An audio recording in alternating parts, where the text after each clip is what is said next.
Well, that's creepy. I was adopted. I never knew my real mother. Well, I knew her at one time, but I left her side when I was too little to be able to remember. I loved my adopted family, though. They were really, really nice to me.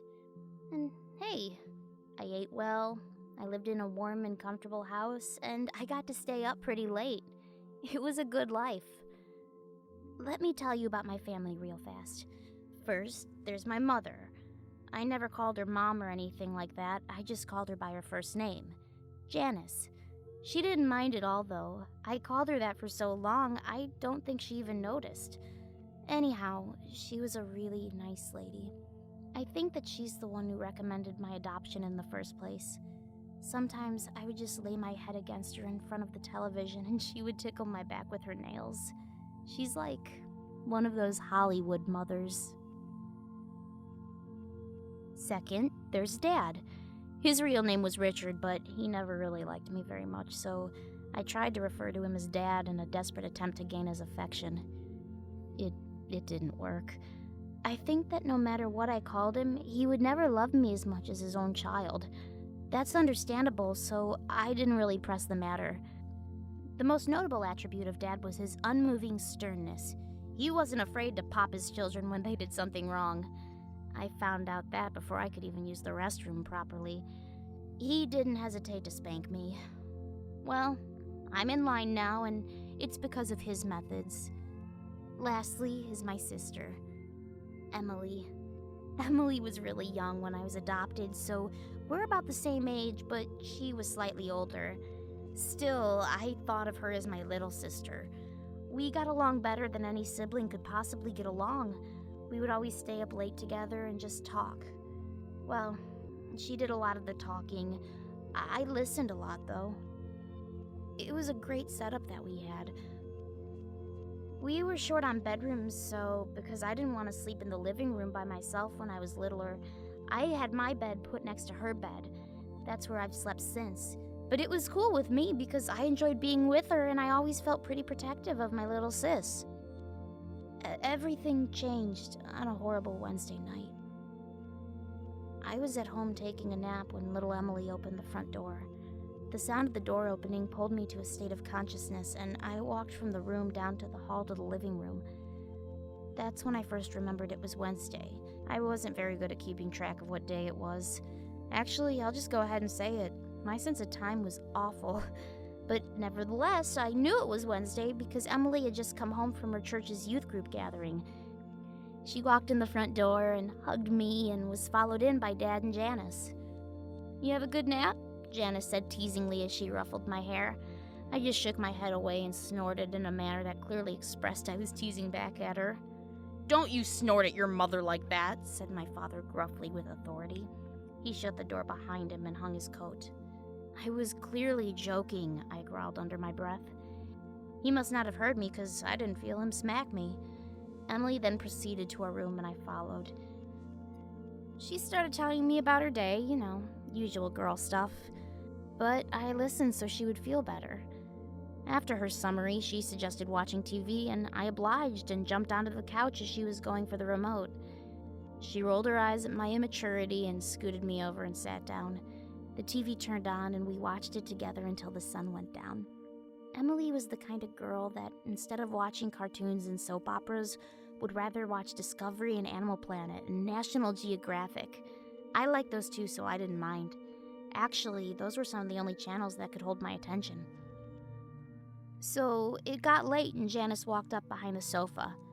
"Emily, it's past your bedtime. Turn off the television and go to your room." Emily turned off the program we were watching and grudgingly stood up. She started down the hallway to her room. As I followed, I couldn't shake the feeling that something wasn't right. We went into our room and Emily turned off the light. Just as she did, I caught a flash of movement out of the corner of my eye. It was out the window, but as soon as I redirected my line of sight to where the window was no longer in my peripheral vision, what it was that I thought I saw was gone. But I still remained alert, for my sister's sake. I laid there in the darkness with nothing but the thin ray of light from the street lamp outside to illuminate the room. It wasn't much, Time and time again, I could have sworn that I heard the subtle sounds just out the window. A twig break, leaves crunching, clothes jostling, and all the while I could smell a faint stench of sweat and blood. I kept my eyes open most of the night.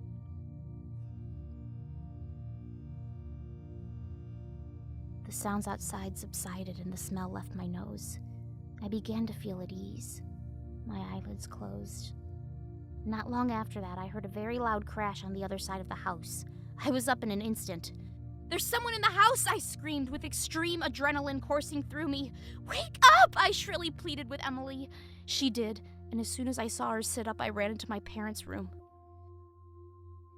Dad was dead. His neck was splayed open and gaping as blood spilled out of it, off the bed and onto the floor.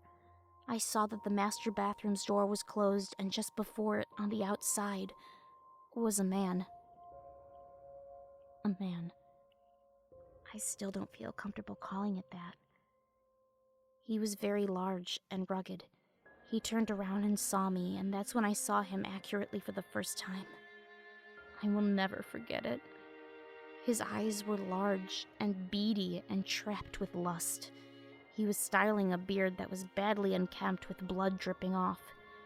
His clothes were dirty and his face was cold.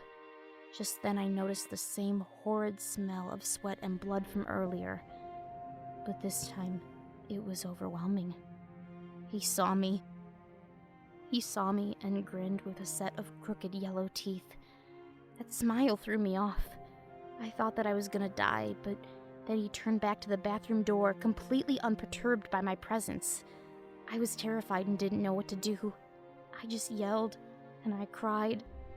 I watched as he shouldered through the door that was Mom's only protection. I watched as he raised the large razor that he was carrying, but had obviously neglected to use properly. I watched as he sliced her open and tore her to shreds. I then heard something. The last thing that I ever wanted to hear. Emily's scream, coming from behind me. The large monstrosity looked up from my butchered mother and stared at my little sister. I was distraught. He stood up and quickly started walking towards us. My sis turned and ran, and I was at a loss when he bypassed me and went straight after her. Why was she still in the house? Had she not assessed the situation and run? Apparently not, and now she was dead and I was alone. I ran after them both. I expected the man to kill her as he had the rest of the family, but I was sadly mistaken. He grabbed her by the arm and jerked her as a way to make clear he was in control. He dragged her through the house. I was making all the noise I could now, hoping and praying that someone would hear the commotion going on. I couldn't let him take her. He mustn't take her. Not her. As he passed me, I backed up against the wall and whimpered with terror. Why? He didn't respond, except by putting his free hand on my chin and stroking it, while Emily screamed in his other hand. He looked at me and said, "Good girl." He gave another crooked grin and a very cold, unnatural laugh.